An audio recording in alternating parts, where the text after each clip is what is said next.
Yan mga idol, sinulbot na tubo ng niyog, masarap.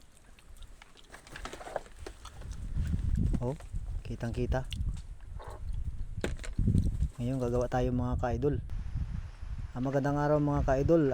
For today's video ay bagamat ito naman ay talagang likas na meron tayo nito sa probinsya, yung tubo ng niyog, kung tawagin ay ano yan, anong tawag ba dito, basta tubo ng niyog ang tawag dyan mga ka-idol. So mga ka-idol, naisip ko lamang na gumawa nito na siguro maganda siguro itong matamisan, o lagyan natin ng asukal, kung tawagin ay kumbaga sa saging ay sinulbot. So ngayon ay nagalukad ako mga ka-idol, mga kababayan, ay naisip ko na parang sayang naman itong mga tubo. Kaya kung gumawa tayo ng minatamisan nito, naisip ko lang,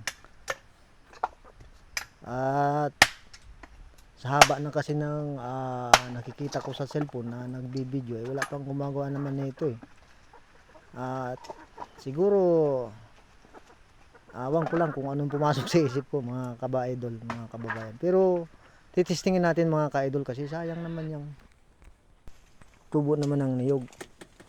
Yan at nakakuha naman ako ng isang planggana, at kasama na nga ni ang malalaki at saka yung maliliit.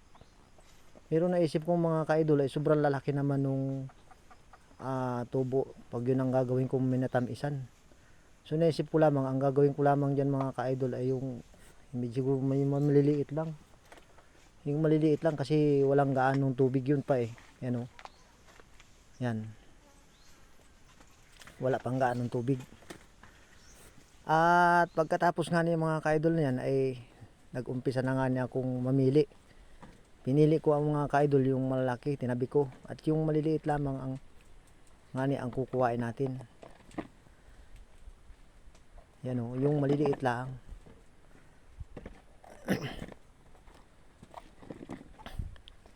So pagkayari ko nga yung mapili mga ka-idol, yung malalaki na yan ay tinira ko lamang yung medyo maliliit lamang. Yan. So pagkatapos nga mapili natin mga ka-idol yan, hugasan natin kasi may dumi, may mga siyempre yung balat ng niyog. At bali yan, nakadalawang hugas ako dyan mga ka-idol. Hinugasan ko yan mismo yung tubo ng niyog. Naalala ko na may tawag dyan yung coconut sprouted coconut sprouted ba yung tawag dito, hindi ko alam kung basta sa English. Basta tubo ng niyog yan, para sa amin ang tawag yan dito. So ngayon ay dadalawang hugas natin mga ka-idol, kasi para matanggal yung mga parang sapal-sapal nung kung tawagin dito sa amin yan na yung kunang niyog, yung parang lamod. Yan, tanggalin natin yan. Dalawang hugas natin ang ginawa dyan. Kaya rin ng dalawang hugas mga ka-idol, balik ulit natin dyan sa pinggan natin. Antay-antay naman tayo. Ang antay-antay naman tayo na i-prepare natin yung asukal. Ayan okay na yan, dalawang hugas na. Yan ang gagawin natin, at yung maliliit lang kasi malaki, marami ng tubig yun marami ng tubig yung sabaw. So ngayon mga ka-idol, naglagay ako ng asukal dito sa kaldero. Ito'y testing lamang kasi kung anong magiging resulta nito.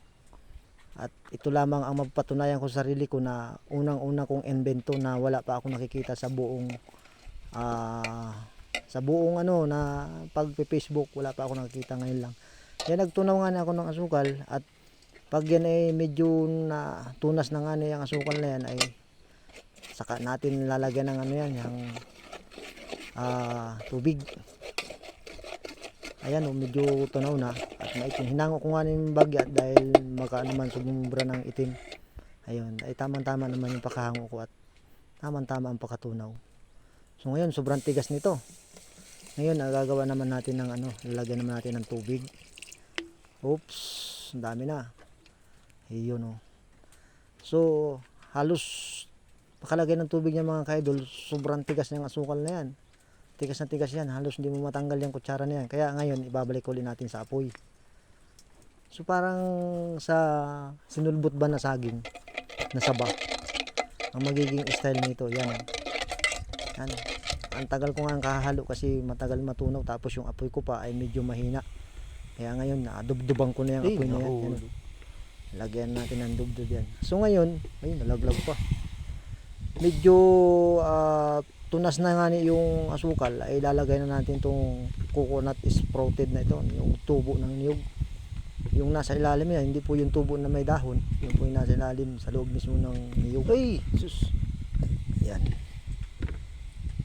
ay nalaglag uli, dalawa na. Ayos lang yan, para sa kanila yan. Isipin mo mga ka-idol yan, oh. Yan, marami-rami. Gagawin ko sanang marami pa, kaya lang isa lang naman akong kakain. Testing lang ito mga ka-idol. Sa totoong buhay ko, ito pala ang aking mapapatunayan kung talaga ang magiging resulta nito. Kasi sayang naman kasi yung tubo na, nakasawa na kasi yung kakain ka ng kakain ng yung bang yung press na press. Testingan natin ng ganito kung ano ang magiging resulta nito.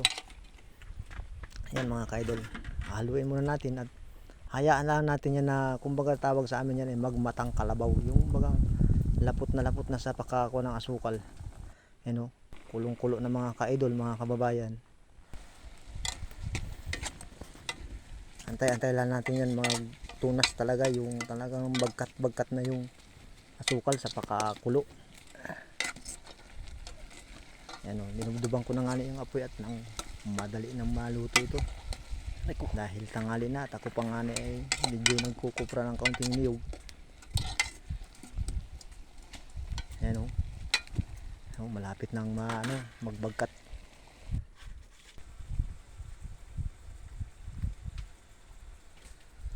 Yan nga yung aking kinukupra mga ka-idol. Ayan o. Antay-antay lang natin matunas yung yung magbagkat. So balik tayo dito sa ating niluluto. Ito, malapit-lapit ng malapit-lapit ng maluto talaga, at yan na nga na naluto na nga mga ka-idol. Ay sus, ito titikman na natin. So tikman na natin mga ka-idol itong ating ginawa, kung perfect baga o baga tama-tama. Ayan.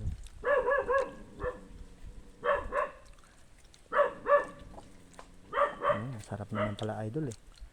Ang lasa niya ay parang kamote. So parang kamote mga ka-idol, natikman ko. Parang kamote mga ka-idol. Mga kababayan, ayos.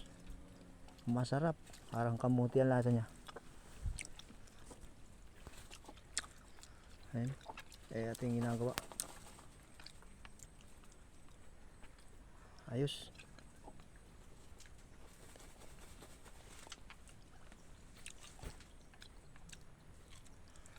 Ayos na yung ating niluto mga ka-idol. Pili-pili lang kasi medyo mainit eh. Oh. O diba mga ka-idol? At ngayon lang natin to nagawa ng ganitong bagay. Yan yung coconut sprouted.